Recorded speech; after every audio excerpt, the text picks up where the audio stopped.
जय हिंद दोस्तों, आप सभी का स्वागत है मेरे साथ प्रज्ञान एकेडमी पर। मैं हूँ साक्षी शर्मा। और जानकारी के लिए आप मुझे फॉलो कर सकते हैं फेसबुक, इंस्टाग्राम और टेलीग्राम ऐप पर। यह है मेरा फेसबुक अकाउंट और इन आईडीज़ पर आप मुझे फॉलो कर सकते हैं। तो आज का जो हमारा टॉपिक है वो है जलवायु विज्ञान। ठीक है, जलवायु विज्ञान का जो टॉपिक है वो है पवनों के प्रकार ना। जैसे पवने अभी मैं अपने पिछले लेक्चर में आपको बता चुकी हूँ कि जो वायुमंडलीय पेटियाँ होती है वो कौन कौन सी होती है, कहाँ कहाँ पर उनकी स्थितियाँ होती हैं। वो मैंने इसीलिए ही समझाया था जिससे कि आप पवनों के बारे में अच्छे से जान सकें, क्योंकि ये पवनें इन पेटियों से बहुत ज़्यादा संबद्ध होती हैं ना। तो आप मतलब अगर आपने वो वीडियो नहीं देखा है तो पहले उस वीडियो को ज़रूर देखें, क्योंकि अगर आपने वो वीडियो नहीं देखा है तो आपको ये वीडियो प्रॉपर समझ नहीं आएगा।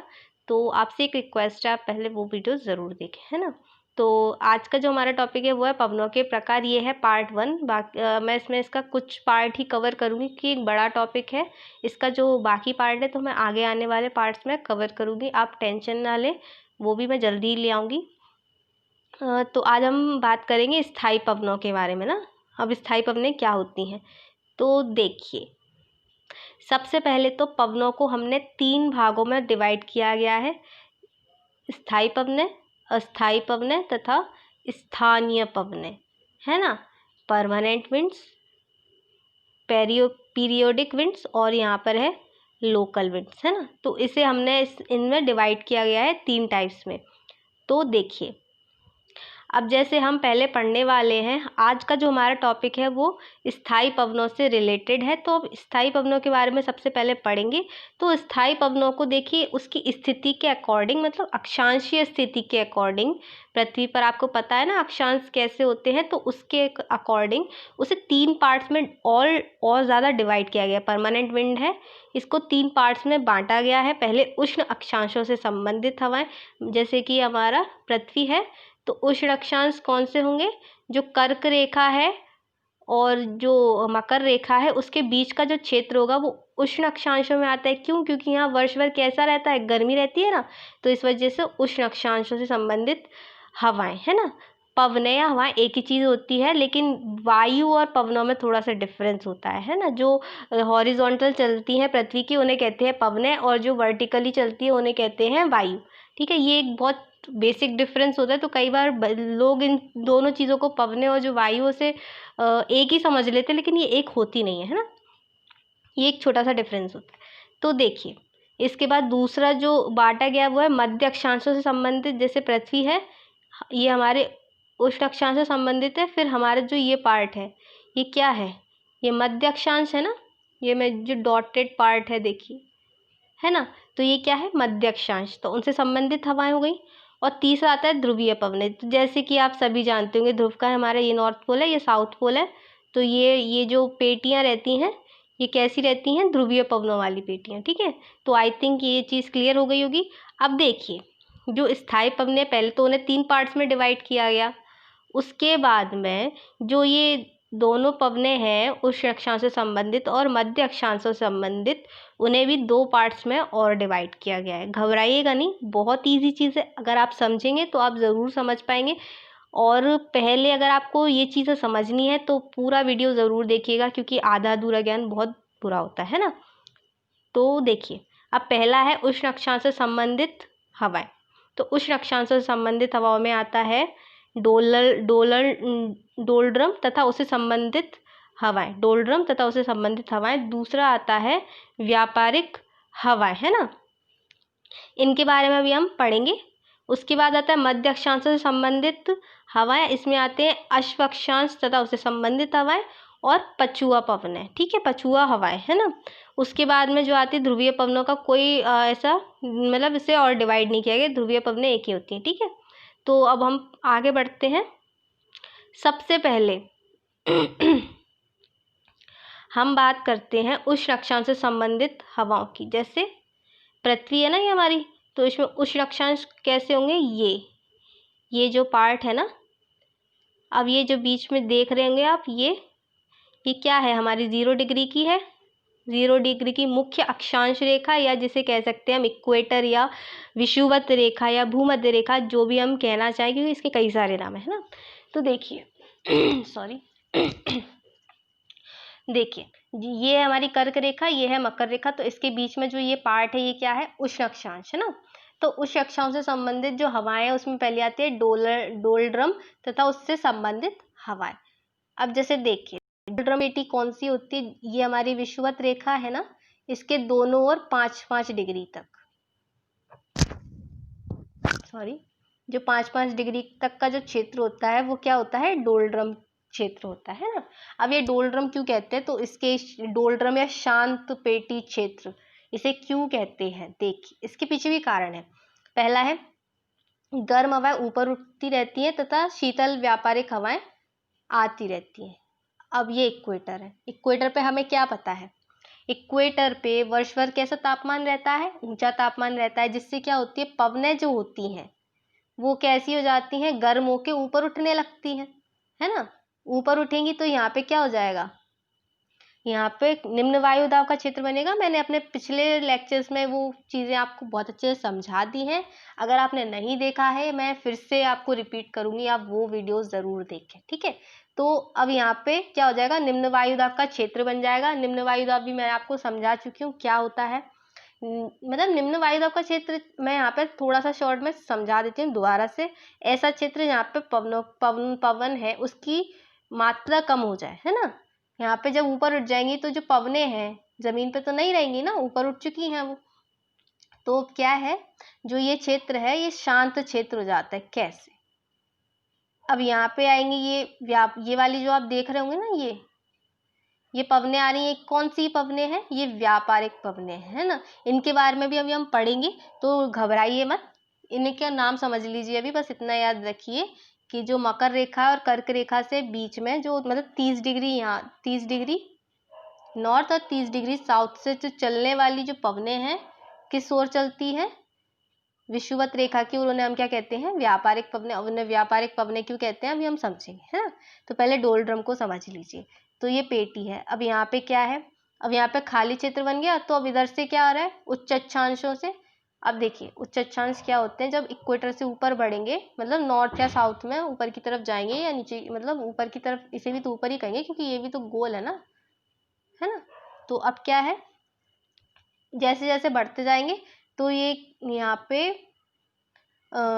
पे से पवनें कहाँ चलने लगेगी, विषुवत रेखा की ओर। क्यों, क्योंकि यहाँ पे क्या है, निम्न वायु दाब। अब मैंने समझाया था कि उच्च अक्षांशों पर क्या होता है, उच्च वायु दाब रहता है। क्यों, क्योंकि यहाँ से उठी हुई पवनें यहाँ पे आती हैं, ठीक है। पृथ्वी की घूर्णन गति के कारण 30 दोनों ओर 30-30 डिग्री की जो 30-30 डिग्री अक्षांशों पर कहाँ आती है, नीचे उतरती है ना। तो अब नीचे उतरेंगी तो क्या होगा, यहाँ पे बनेगा उच्च वायु दाब का क्षेत्र, है ना। अब उच्च वायु दाब से निम्न वायु दाब की ओर पवनें चलती हैं या हवाएं चलती हैं, है ना। सिंपल सी चीज़ है, ये तो बहुत मैंने समझा चुकी हूँ पिछले लेक्चर्स में। तो अब यहाँ पे क्या है, ये पवनें क्या करेंगी, व्यापारिक पवनें, इन जो गर्म हो रही हैं पवनें, गर्म होकर ऊपर उठ रही हैं, तो इनको और ऊपर उठा देंगी, है ना। अब देखिए यहाँ पे एक चीज़ हो रही है, यहाँ पे पवनें हॉरिजॉन्टली नहीं चल रही हैं कि ऐसे, मतलब एक सेकेंड, कि पृथ्वी के तल, मान लीजिए ये सतह है, पृथ्वी की सतह के समानांतर नहीं चल रही हैं, बल्कि जैसे ये व्यापार, यहाँ से तो ऑलरेडी उठ रही हैं पवनें, है ना। अभी व्यापारिक पवनें आएंगी, इनको और उठा देंगी। क्यों, क्योंकि व्यापारिक पवनें जब यहाँ आ जाएंगी तो ये भी तो गर्म हो जाएंगी ना, क्योंकि ये पेट यहाँ पे क्षेत्र तो गर्म है। तो अब क्या करेगा, यहाँ पे जो पवनें ऊपर उठ रही हैं, तो यहाँ क्या हो रहा है, यहाँ पवनें थोड़ी ना चल रही है, तो वायु प्रवाह चल रहा है ना ऊपर की तरफ। तो इससे क्या है, जब हॉरिजॉन्टली नहीं चलेगी पवनें, तो क्या हो जाएगा, यहाँ पे एक शांत क्षेत्र बन जाएगा। अब क्यों शांत क्षेत्र से मतलब क्या है, अब पहले थोड़ा पहले जाइए अपने, मतलब इतिहास से हम पहले जाते हैं। इतिहास अगर हमने पढ़ा होगा, तुमने देखा था कि कई सारी आपने मूवी देखी होगी, pirates of the Caribbean sea, तो उसमें क्या होता है, ऐसा झंडा लगा रहता है ना। तो जब पवनें आती तो इस झंडे, मतलब इस झंडे को जिस दिशा में पवनें जा रही होती है उसी दिशा में ये नाव चलने लगती है। क्यों, क्योंकि ये पवनें से इस झंडे को धक्का देती है ना। तो इसकी जो पवनों के प्रवास से ये नाव चल रही होती थी पहले चलती थी, जो मतलब जिसमें मोटर नहीं लगी होती थी, है ना, सॉरी। तो क्या है कि अब ये पवने हैं, एक सेकेंड, क्या है ना, अभी प्रवाह कैसा हो रहा है, ऊपर की तरफ हो रहा है। अब ऊपर की तरफ तो नाव नहीं जाएगी ना, पर नाव तो ऐसे चलेगी, क्षैतिज रूप से तो चलेगी धरातल के, तो ऐसे तो पवनों का प्रवाह हो ही नहीं रहा। तो अब यहाँ क्या हो जाएगा, यहाँ शांत क्षेत्र बन जाएगा, है ना, नावों के लिए तो शांत क्षेत्र बन जाएगा। तो पहले क्या होता था कि जो जहाज आते थे माल लेके, ब्रिटिश ईस्ट इंडिया कंपनी का जो टाइम था, टाइम पीरियड था, तब यहाँ पे मतलब जैसे मान लीजिए भारत है, यहाँ पे ऑस्ट्रेलिया है, वो सॉरी ऑस्ट्रेलिया नहीं, अफ्रीका है, तो जो यहाँ से ब्रिटेन से माल लेके आते थे, तो अब ये क्या होता था, इस पेटी में फंस जाते थे कभी कभी। तो फंसने से क्या होता था, जहाज आगे नहीं बढ़ पाते थे। क्यों? क्योंकि यहाँ पे पवनों का प्रवाह कैसा हो रहा है, वर्टिकल हो रहा है, ना कि हॉरिजॉन्टल। हॉरिजॉन्टल यानी कि क्षैतिज, और वर्टिकल यानी कि ऊर्ध्वाधर। तो ऊर्ध्वाधर प्रवाह के कारण क्या होता था कि जो नावें होती थी वो यहीं फंस के रह जाती थी, आगे नहीं बढ़ पाती थी, है ना, क्योंकि पवनों का प्रवाह तो ऐसे हो रहा है, ऐसे तो हो ही नहीं रहा। तो अब देखिए, तो इस वजह से क्या कहने लगे हम, डोलड्रम या शांत क्षेत्र, है ना। तो ये समझ आ गया होगा आपको ये पॉइंट। इसके बाद में यहाँ वायु का प्रवाह ऊर्ध्वाधर होता है, ना कि ये वही चीज जो अभी मैंने समझाई थी कि ऊर्ध्वाधर होता है, क्षैतिज नहीं होता, जिस वजह से यहाँ पे शांत क्षेत्र का विकास होता है ना। अब इसका विस्तार कैसे होता है, दोनों ओर 5-5 डिग्री। अब दोनों ओर किसके, इक्वेटर है 0 डिग्री, अब इसके दोनों ओर 5-5 डिग्री तक इसका विस्तार होता है ना। अब 5-5 डिग्री तक विस्तार होता है, लेकिन जो ये विस्तार है ये स्थायी नहीं होता। क्यों?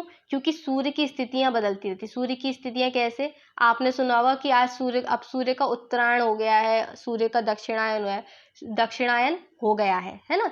तो अब ये दक्षिणायन उत्तरायण क्या होता है, ये मैंने आपको अपने पिछले लेक्चर्स में बता दिया है बहुत अच्छे से, कि सूर्य जब इधर सीधा चमकता है तो उसे क्या कहते हैं, उत्तरायण, और सूर्य जब दक्षिणी गोलार्ध में सीधा चमकता है तो उसे क्या कहते हैं, दक्षिणायन, है ना। अब जो वो ऊपर नीचे मतलब उसकी जो गतियां होती हैं तो उसे क्या कहते हैं, मतलब गति सूर्य की नहीं होती, गति पृथ्वी की होती है, लेकिन हमें तो ऐसा दिखता है ना कि सूर्य अपनी स्थितियां बदल रहा है। तो उसके जो उत्तरायण और दक्षिणायन होता है, तो उसकी वजह से ये जो शांत पेटी है ना, तो ये क्या है, खिसकती रहती। खिसकती कैसे रहती है कि जब इसका उत्तरायण होता है, मतलब ये नॉर्थ जो नॉर्दर्न हेमिस्फीयर होता है उसकी तरफ जब सूर्य जाता है, तब क्या होता है, ये पेटी इधर शिफ्ट हो जाती है 10 डिग्री तक, मतलब 0 डिग्री से 10 डिग्री तक नॉर्थ में शिफ्ट हो जाती है, और यहाँ पे ये पेटी बचती नहीं है ना, शांत पेटी खत्म हो जाती है। उसी तरह जब इसका सूर्य का दक्षिणायन होता है तो क्या होता है, 10 डिग्री अक्षांशों तक ये पेटी यहाँ खिसक जाती है, और यहाँ पे नहीं होती है तब, है ना। विषुवत रेखा के पहले 5-5 डिग्री पे थी दोनों ओर, अब क्या हो रहा है, ये सीधे 10 डिग्री पे शिफ्ट हो जाती है ना। तो ये पॉइंट क्लियर हो गया होगा। तो इसे हम क्या कहते हैं, जो ये पेटी होती है ये खिसकती, इसे हम क्या कहते हैं, ITCZ, है ना, इंटर ट्रॉपिकल कन्वर्जेंट जोन, या फिर अंतरा उष्ण अभिसरणीय पेटी। इसका कई बार आपने जिक्र सुना होगा कि मतलब ये प्रभावित करती है, हमारे मानसून को प्रभावित करती है, इसकी वजह से हमारा मानसून प्रभावित होता है। कई सारे, अगर आपने ज्योग्राफी पढ़ी होगी तो ये चीज़ आपने बहुत अच्छे से पढ़ी होगी, ITCZ क्या होता है, इसकी वजह से भारतीय मानसून किस तरह से प्रभावित होता है ना। तो ये इसमें घबराइए नहीं, बहुत ईजी चीज़ है। हम अपने बाकी बाद में जब इसके ऊपर भी हम डिस्कशन करेंगे कि ITCZ क्या होता है ना, और ये भारतीय मानसून को किस तरह से प्रभावित करता है, तो परेशान ना हो, है ना। तो हमने यहाँ किसके बारे में पढ़ लिया, अभी डोलड्रम के बारे में पढ़ लिया, और अभी हम किसके बारे में पढ़ेंगे, ट्रेड विंड्स के बारे में, ठीक है। ट्रेड विंड्स की आप थोड़ा स्थिति यहाँ पे देख लीजिएगा, है ना, जो कर्क रेखा और मकर रेखा से ऊपर थोड़ा सा, और इधर मकर रेखा से थोड़ा सा ऊपर, यानी कि लगभग 35 और 30 डिग्री से ये जो है चलती है, ठीक है। तो अब आगे बढ़ते हैं। जैसे ये मैंने देखो आपको समझाया था ITCZ वाला थोड़ा सा, है ना, कि शिफ्ट हो जाती है। तो ये जैसे ये 5-5 डिग्री पे बन रही है, तो जब उत्तरायण होगा तो ये यहाँ पे थोड़ा सा शिफ्ट हो जाएगी, है ना, और जो ये वाला क्षेत्र है ये हट जाएगा, है। यहाँ पे कितना हो जाएगा ये,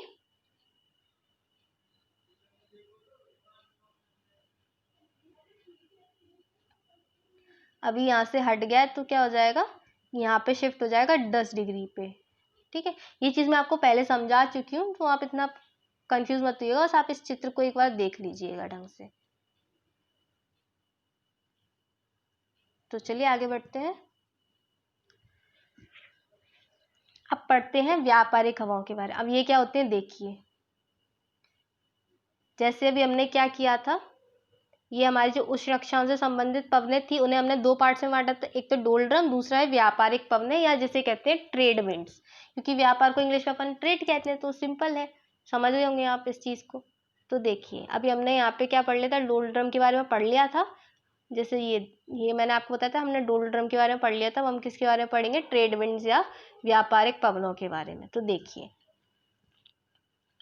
अब व्यापारिक हवाएं कैसे, अब क्या होती है ये एक सेकेंड, सॉरी, 30 से 35 डिग्री अक्षांशों से 5 से 10 डिग्री अक्षांशों तक चलती है ना। कैसे, ये है हमारा हाई प्रेशर, ये है हमारा लो प्रेशर। अब हाई प्रेशर क्यों होता है, लो प्रेशर क्यों होता है, ये मैं अपने आपको पिछले लेक्चर्स में बहुत अच्छे से समझा चुकी हूँ, तो मैं दोबारा से इसे नहीं समझाऊंगी, है ना।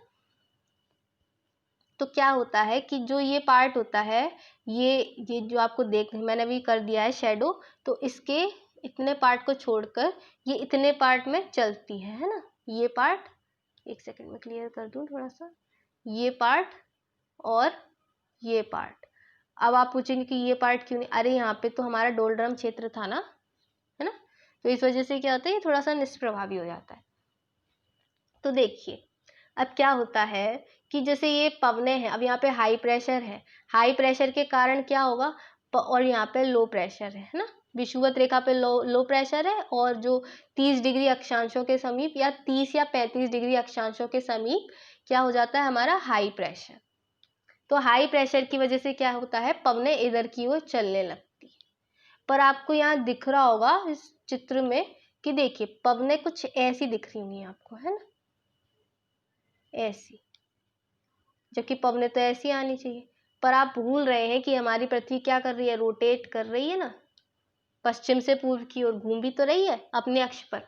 तो क्या होता है कि जैसे ये पवन यहाँ से चली, अब इसे यहाँ आना है ना, लेकिन तब तक क्या होता है, जो ये वाला पॉइंट होता है ये तो यहाँ निकल चुका होता है जब तक ये यहाँ तक आती है, क्यों, पृथ्वी तो घूम रही है ना हमारी, जब तक यहाँ आएगा तो ये वाला जो पॉइंट है ये यहाँ तक आ गया होगा, तो अब कौन सा, ये वाला पॉइंट जो है वो यहाँ आ जाएगा, समझ गए। जैसे ये पवन चलनी तो वैसे ऐसे चाहिए थी, लेकिन चली कैसे गई, ऐसे, ऐसे क्या मतलब, जैसे एक फेरल है, उन्होंने बताया था कि जो पवनें होती हैं वो उत्तरी गोलार्ध में अपने दाएं हाथ पे तथा दक्षिणी गोलार्ध में अपने बाएं हाथ पे मुड़ जाती है ना। कैसे, देखिए अब जैसे पृथ्वी हमारी रोटेट तो कर ही रही है, अब आना इस पॉइंट पे है ठीक है, ये दो पॉइंट याद रखिए, अब पवन को आना इस पॉइंट पर है ना,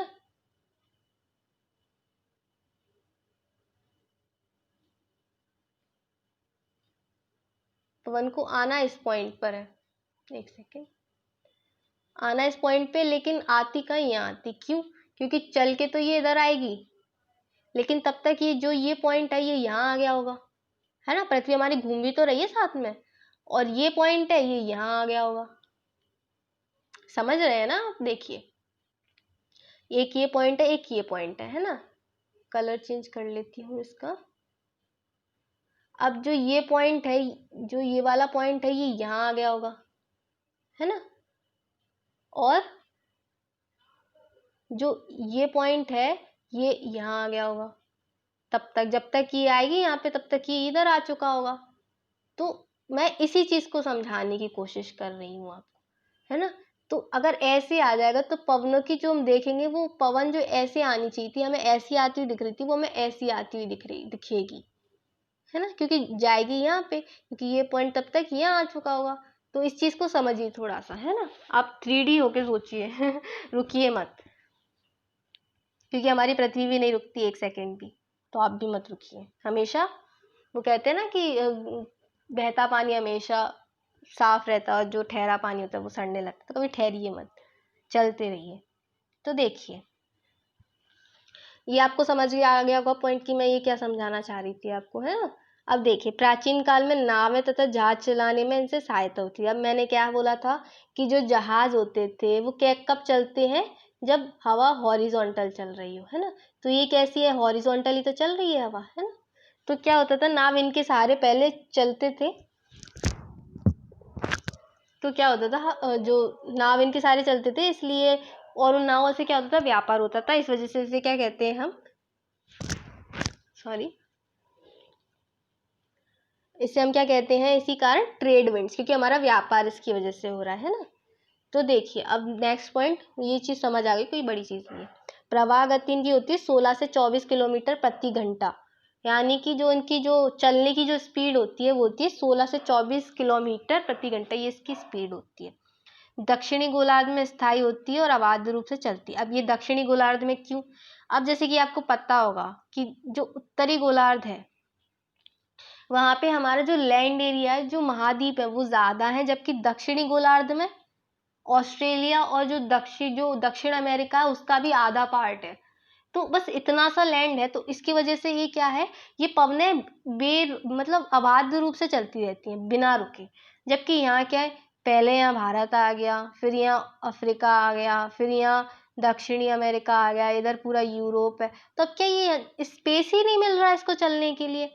और आपको तो पता ही होगा कि जो पानी होता है और स्थल होता है उसकी मतलब उसकी जो प्रकृति होती है वो उससे काफ़ी ज़्यादा परिवर्तित कर देती है। जैसे कि प्रकृति से मतलब क्या है, प्रकृति से मेरा यहाँ मतलब है कि जो लैंड की गर्म और ठंडा होने की जो स्पीड होती है वो अलग होती है, और जो जल की गर्म और ठंडा होने की जो प्रवृत्ति होती है वो अलग होती है ना। तो अब क्या है कि जो लैंड है यहाँ पे काफ़ी सारा, तो उसकी वजह से क्या है होता है कि ये अवरुद्ध हो जाती है ना। अवरुद्ध हो जाने से क्या है कि ये बह नहीं पाती प्रॉपर, और कई बार ऐसा होता है कि लैंड की वजह से यहाँ पे जो वायु दाब है वो परिवर्तित हो गए, यहाँ पे समुद्र है उसकी वजह से, ओशन है उसकी वजह से यहाँ वायु दाब अलग हो गया। तो इस वजह से क्या है, ये खत्म हो जाती हैं, ये प्रॉपर अपने उसमें रह नहीं पाती। जबकि यहाँ पे क्या है, ओशन ज़्यादा है, इस वजह से क्या है, जो इनका मतलब जो आदर्श स्वरूप होता है वो उसमें रहती है ना। सारी उसके लिए आदर्श अवस्थाएं यहाँ पे उपलब्ध हो जाती हैं। सिंपल सी एक चीज़ है, महाद्वीपों के पूर्व में ये पूर्वी तटों पर यहाँ वर्षा होती, महाद्वीपों के जो पूर्वी तट है उस पर वर्षा होती है इन पवनों के कारण। कैसे, देखिए, ये क्या है, महाद्वीप का पूर्वी तट है, और ये क्या है, पश्चिमी तट है। अब जैसे आपको पता होगा, ये नॉर्थ होता है, ये साउथ है, ये ईस्ट है, और ये वेस्ट है। ठीक है, ये समझ आ गया। तो महाद्वीप का ये कौन सा तट हुआ, पूर्वी तट हुआ ना, और ये कौन सा है, पश्चिमी तट। अब पवनें ऐसे चलेंगी तो इनके पूर्वी तट पर ही तो वर्षा करेंगी, पश्चिमी तट तो सूना रह जाएगा। तो इस वजह से क्या होता है कि इन पवनों की वजह से जो पूर्वी तट होता है वहां पर वर्षा होती है, ना कि पश्चिमी क्षेत्रों में। तो ये चीज़ समझ आ गई होगी, कोई ज़्यादा बड़ी चीज़ नहीं है। ठीक है, आगे बढ़ते हैं। अब क्या है, व्यापारिक हवाओं से संबंधित सबसे भयंकर तूफान हरिकेन होते हैं। मतलब जो, जैसे आप ये देख पा रहे होंगे, जो ट्रेड विंड्स चल रही है इनकी वजह से जो तूफान आते हैं उसमें आते हैं हरिकेन। कई बार क्वेश्चन आ जाता है कि मतलब ये किस व्यापारिक हवा, मतलब ये किस हवाओं से संबंधित है। तो क्या पता ऐसा कोई क्वेश्चन आ जाए, तो इस वजह से आप टैकल तो कर पाएंगे उस क्वेश्चन को, है ना। तो अब क्या है, इसमें संबंधित तो जो हरिकेन है, जो हरिकेन तूफान आता है वो किसकी वजह से, चक्रवात होते हैं जो किस वजह से बनते हैं, ये व्यापारिक पवनों की वजह से बनते हैं, है ना। तो आज के लिए दोस्तों इतना ही, और मेरे साथ जुड़े रहने के लिए बहुत बहुत थैंक यू, मुझे ऐसे सपोर्ट करने के लिए थैंक यू। अगर आपको मेरा चैनल पसंद आए तो प्लीज़ सब्सक्राइब करें, लाइक करें, और अपने फ्रेंड्स को शेयर करें, जिससे उन लोगों की हेल्प हो सके जो कोचिंग की फ़ीस नहीं दे सकते हैं। थैंक यू सो मच, है ना। जय भारत।